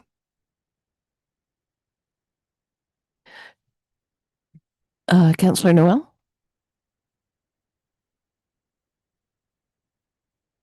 You're muted. Thank you, Worship, and Chief Geddes. I know you put a lot of time into this, and I think you just, excuse me, illustrated my point, which was it's difficult to run a fire service in the area and try to recoup our money. Your report's very thorough, and the challenge I always have is the fact is no one in the room, including the mayor, has signed a document indicating they're okay supporting a fire truck going out for $600 to a road rescue call. I know advocacy is something that's been going on. It looks like even in your report, it's probably been something going on for 20 years. You recently attended an advocacy meeting in Victoria there with us, and I think we're coming to a wall. When you look at I'm looking at the map here right now of all the beautiful, all the stars you put on there, and I think there comes a time where Tourism McEwen and Tourism Tofino are going to have to start to acknowledge the fact that they're bringing people to the region, and they're going to have to, somehow start to contribute towards road rescue. There's 1 million visitors that are coming here, and looking at the map here, as the chief just mentioned, until they hit Airport Road, they're his responsibility of him and his team, and which is only illustrates the burden that this fire department's taking and will continue to go. I'm very supportive of the recommendation that's presented. I'm hoping that once we get through that, there's another recommendation I'd like to bring forward, and I'm hoping that you guys can support. I don't know whether that'll be today or another meeting, but again, I'm going to focus on the $400. I actually found it a little bit comical that they actually make you bill by 15-minute intricates rather than sending the truck out and giving you a minimum of 4-hour call out. I don't know who does a minimum 1-hour call out for anything. I know that this is a document that you're following, Chief. You're just the messenger, but back to the rest of council here. Although we're a municipality or we're not for business, at the end of the day, we need to look at the fire department in a way that's providing a service that cannot be duplicated. It's 5-star, and we got to figure out how to recoup some of these costs, because the costs continue to go up. We need to look after all the members that are working out there. And I'm a bit twisted with advocacy because I don't think that it's going to make any headway.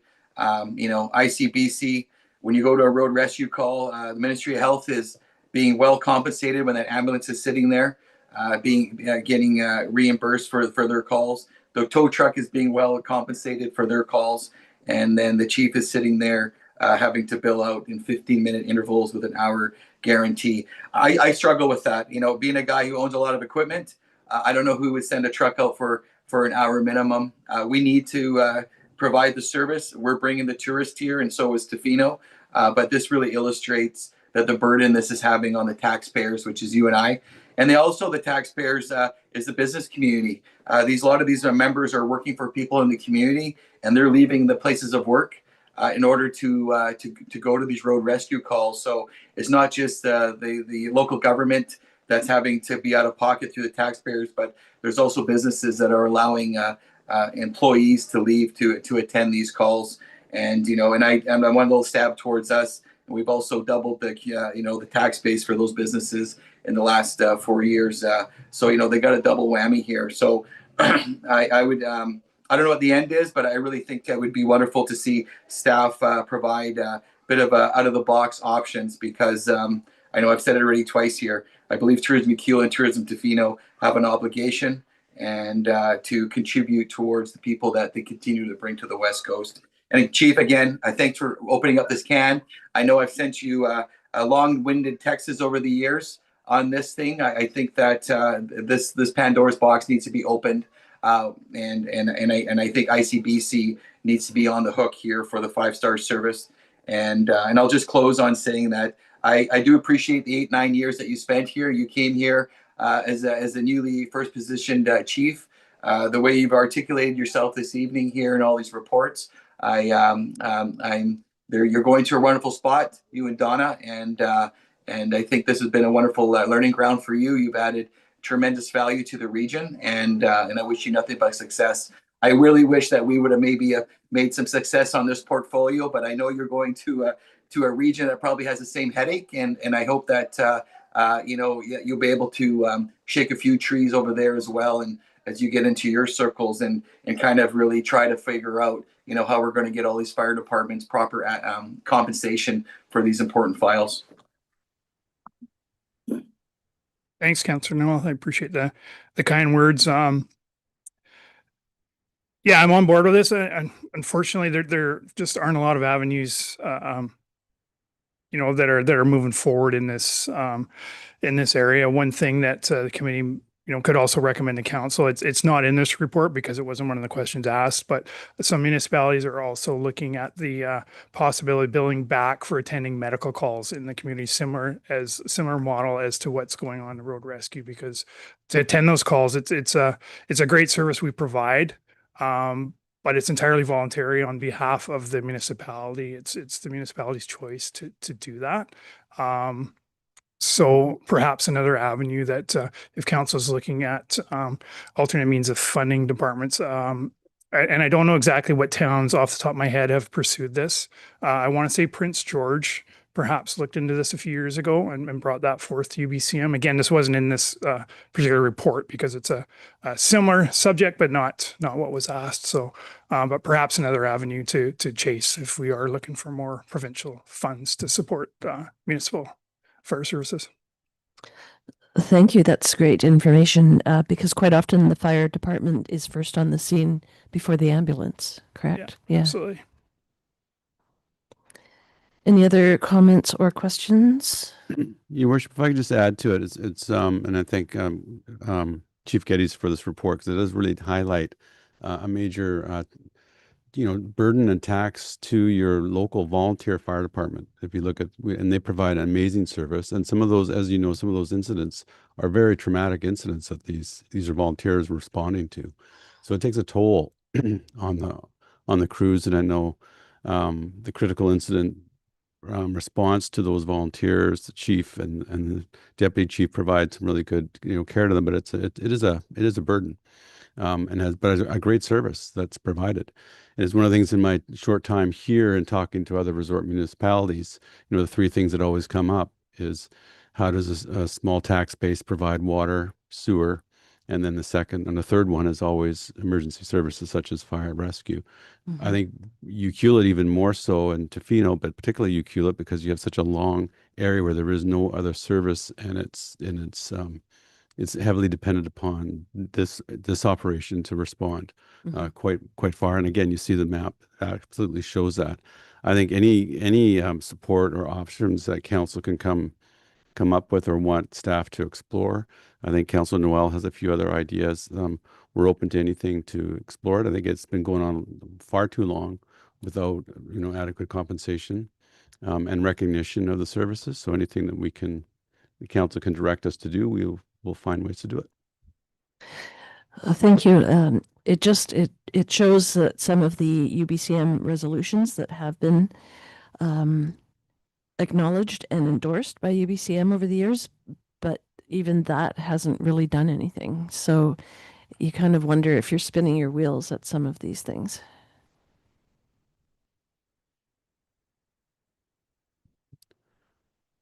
The one of those options is you refuse to provide the service until there's some actual compensation. Those kinds of, I know that's not something council wants to necessarily consider, or even the crews want to consider, but at some point in time, it's a definite taking advantage of a service that's provided in a rural area, because there's nobody else who's going to respond. I think that would go against their the fire department's key assets or key roles of their mission statement. It would be a tough sell for my members, but ultimately we do what council wants us to do. So. Right. If there are no, Council, Mayor, I'm not recommending that. I'm just saying that at some point in time, though, there needs to be some recognition of it's either. It is if there's no threat of a reduction of service, sometimes it takes some standing up and saying we need some kind of assistance here. My house is on fire. Call David Eby. One thing, could I go ahead? Yeah. So just one last comment. You were just, Mr. Harding had mentioned if there's anything else, I just maybe throw one thing out there of all the things that looking at how much we do with your volunteers, and you've done an absolutely outstanding job. It just seems to me it's the same level of training. It's the same level of work as a fully paid force. So I think the public needs to know, right, how crazy of a deal we're getting to have it this way. And the fact that I'm glad that you were able to get benefits and a handful of things like that that are just slightly better. I personally think that the incentive for someone to be a volunteer is a diminishing return over time. I think we really have to address that, and I'll keep doing that too, whether that's at UBCMs or whatever, to try and wrangle the island especially, and just say, hey, this isn't a sustainable solution to have these volunteer forces. We need to get funding for this. And I think that's in that vein that we're talking about. That has to be a big push. But I just wanted to bring up really quick, before you leave, the idea of having an emergency program coordinator and a full-time staff member, because you and the deputy chief are basically tied to that fire hall 24/7, 7 days a week. And if you had a staff member essentially that was able to play that role, I was just wondering if you could just give me 2 minutes on what maybe that role might look like, because we've talked about that before. I'd love to. I'll give you 10 minutes if you want. No, I won't.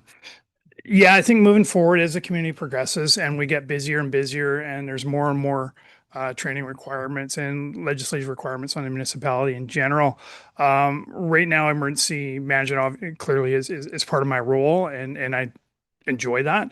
But at the same time, there are oftentimes when I feel like I'm doing that off the side of my desk, and I think there'd be real value in council moving forward, considering having a standalone emergency program coordinator, which is most common in municipalities.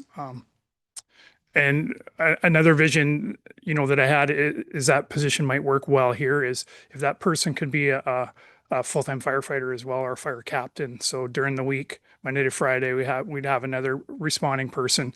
But that person also would be responsible for the ESS trailer that's in front of the fire hall, which I'm currently spending a lot of time updating the computers and making sure everything's stocked. And that's fine. It's part of my job, but it also takes me away from preparing important things such as reports to council and bylaw writing and things like that. And that would, again, give us another redundancy, and especially having all your eggs in one basket with your fire chief and emergency program manager. It is good until it's not. When we have that one big incident, we had a major explosion or a big fire in town where my expertise would be required on scene as the incident commander, but it'd also be required in the EOC. So someone would have to make that split second decision of where am I going? What's that role looking like? Whereas if we had somebody dedicated to the EOC, and again, I see it as a great opportunity to provide another firefighter available during the week. And also expanding on that right now during the week, typically every week I'm the duty officer. So if anybody phones 911 during the week, it goes to me to deal with, which is fine. But there are times where it's nice to be able to turn the pager off. I envision, as many municipal fire departments do, having a 1 week rotation of duty officers. So if we had another third person on staff, then each person on staff through the fire department would be on for a week solid, which is fine. But then you're off for 2 weeks. During the week, I can, not worry about having to go for a run or doing whatever I want to do, and I can not have to worry so much about the pager. And again, there's huge benefit for that in self-preservation and longevity. So I would highly recommend council, consider that moving forward as the town continues to grow and we get busier and busier. We're seeing, more people in town, and our call volume. I didn't touch on this last year, although our numbers were very linear, very flat. They haven't improved much. The first couple of months of last year were about the quietest I've ever seen. February, I want to say we did was 9 calls, I think. Yeah, which is unheard of. And so if you take away the first quarter or year overall, and especially as we got into late summer, September, October was particularly busy. In fact, it was crazy busy for us. The end result was similar for the year because we had that slow start. So it got really crazy there as far as coverage for Deputy McCurry and myself, and just managing the troops, submitting these road rescue claims, carrying on with our regular training. So again, just it also sort of lends part and parcel to the betterment of the community long term, and provides that extra added layer of redundancy. So I would strongly encourage that, considering that moving forward at some point, whenever that appropriate time is. Absolutely. Thank you very much. Yeah, Thank you. if we could maybe have staff take a look at that idea, if that you're asking if there's something that staff could look into, that's a possibility. If that's emergency program coordinator position, as other municipalities have. Yeah. Thank you for the question. Does Tofino have that person? Yes, they do have a standalone emergency program coordinator who's not a member of the fire department. So my suggestion would be really good use of time and you could incorporate that job I see as a responding firefighter in the week. I think that would be reasonable. Great. Okay. Thank you. Any other questions, comments? Just following up on something you just said, Chief, the volume of calls in the summer, like that's the one thing that's not in here. We've got the where the calls happen and the total volume, but those spikes, I mean, we know they're there because we see the truck going in town. But I mean, those are the sort of stats that you throw at people when they're like, oh, it's not just tourists. It's, Yeah, exactly. Through the chair. And also the summer, of course, is when our members, they live out here because there's so much to do. They want to be at the beaches. So our member availability is also down in the summer as well. And then you throw on busier times as well. It's I can say that I've lost sleep a few nights, thinking if we had a big one tonight, knowing there's not a lot of the crew available at any given time. Thankfully, that's not the norm, but it does happen absolutely. And we're not different in that sense than any other community, but it is something in the back of the mind or the front of my mind at times for sure. Yeah, the RCMP have a similar situation where their members are off in the summer and they're short-staffed. Yeah. Mayor, another idea, it's come up, Mr. Brown actually had this idea, it's not mine, but council will be in Victoria for AVICC. We always recommend if you're in Victoria, see different ministers. We can do a request for the Minister of Public Safety, see if there's a chance to actually meet with them. If it's too short notice, we can find some other time, but it is a drive down to Victoria to meet with the minister. So AVICC, no ministers attend that. No, but you're in Victoria. That's But we're where you're in supposed to Victoria. live. Yeah. And so we could see if your council's down there, we can see if potential chance to see a meeting with them. Yeah, that's a thought. I don't know. Do you know? Public safety minister. That would be a quick Google, I think.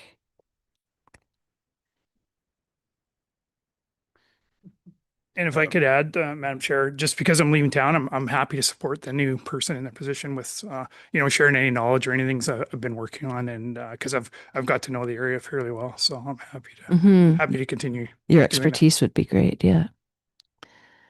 Did we find the Minister of Public Safety? Yeah, I think Farnsworth had been shuffled on to a new ministry, so it's Nina Krager. No, sorry, that's Minister of State. That's unfortunate when they shuffle around because you have to start all over again with the new person. But it would just be a motion added onto this motion as well. Councillor Anderson's thought of the emergency coordinator, that would be another motion if we wanted staff to look at that into the budgeting process. And I believe Councillor Noel's got some other additions if he still wants to add to the motion. Mm-hmm. Okay, well, shall we start with the one that's in our package here? Happy to make that one. Okay. I'll move that the committee of the whole recommend that council advocate through the Union of BC Municipalities, UBCM, and through direct engagement with the Ministry of Public Safety and Solicitor General to update policy 5.17 and to establish an ICBC cost sharing model that more accurately compensates municipalities for out of jurisdiction road rescue responses. Second. Thank you, Councillor Mafty and Councillor Hoare seconds. Any further discussion? Seeing none, all in favor? None opposed, that carries. All right, so do we want to do some motions on the fly for these suggestions, or do you have some written down, Councillor Noel? Yeah, I do. I shared one with Mr. Chow. He probably bring it up for you. It just kind of, I felt the advocacy part is important, but I feel that there's okay, he's got it up there for you. I'll let you guys have a quick read.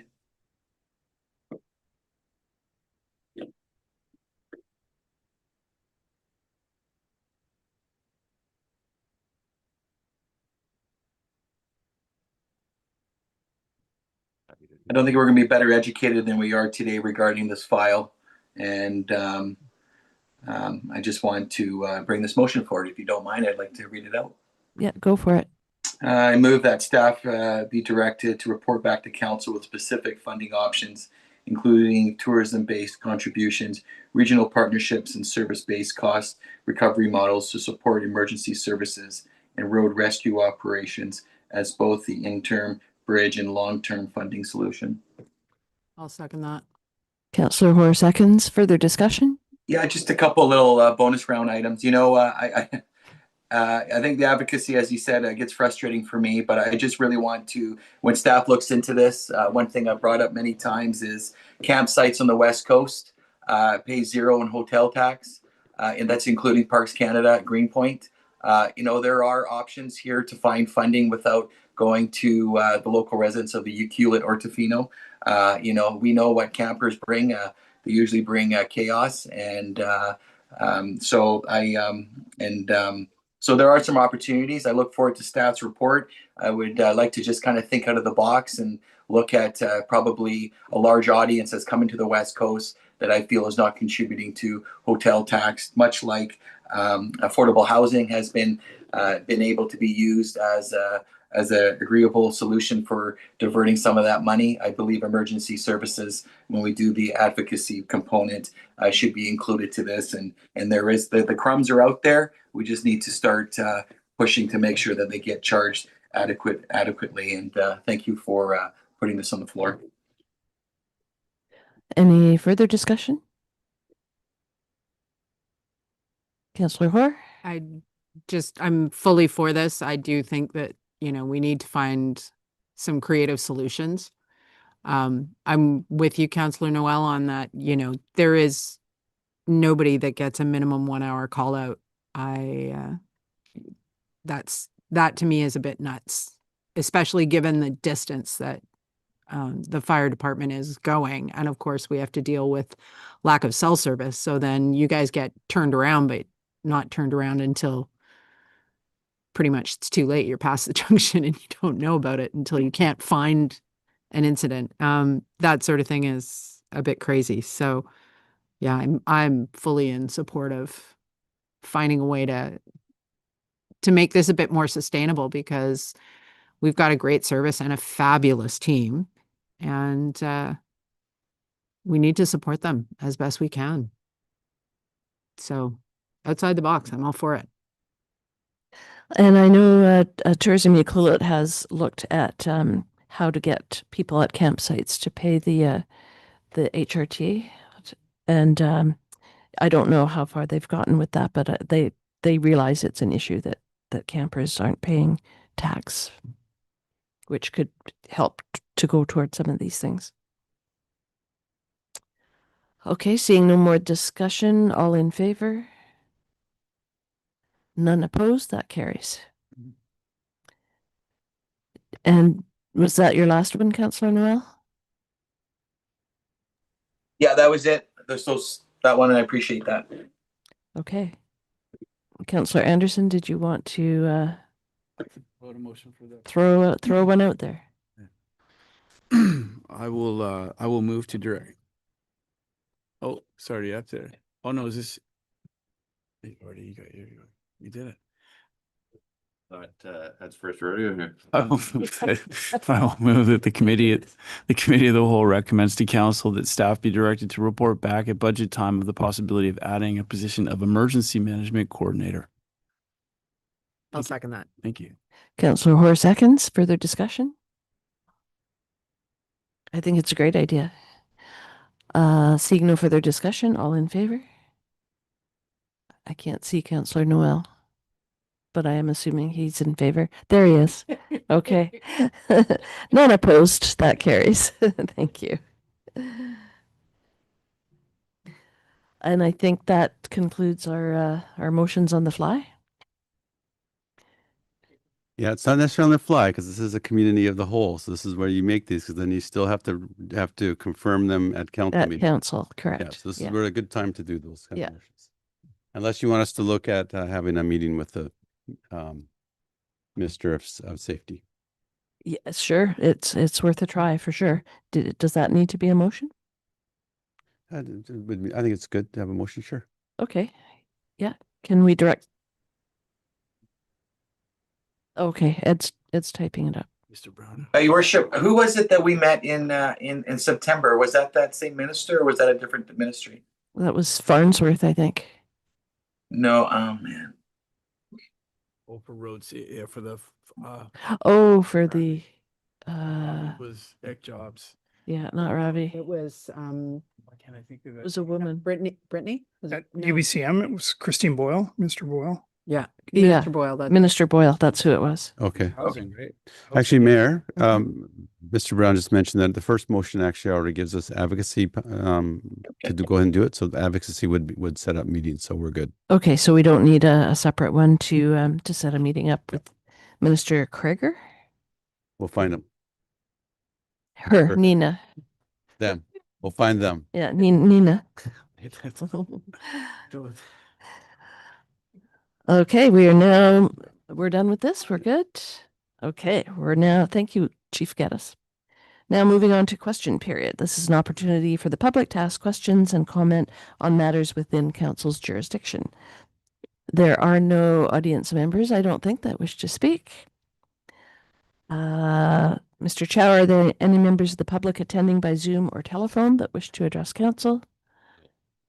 And have we received any emails to communityinput@ucluelet.ca? No. All right, I'll move that the March 30th, 2026 Special Committee of the Whole meeting be adjourned at 6:06. All in favor? All right. Yeah, yeah, go for it. Yeah.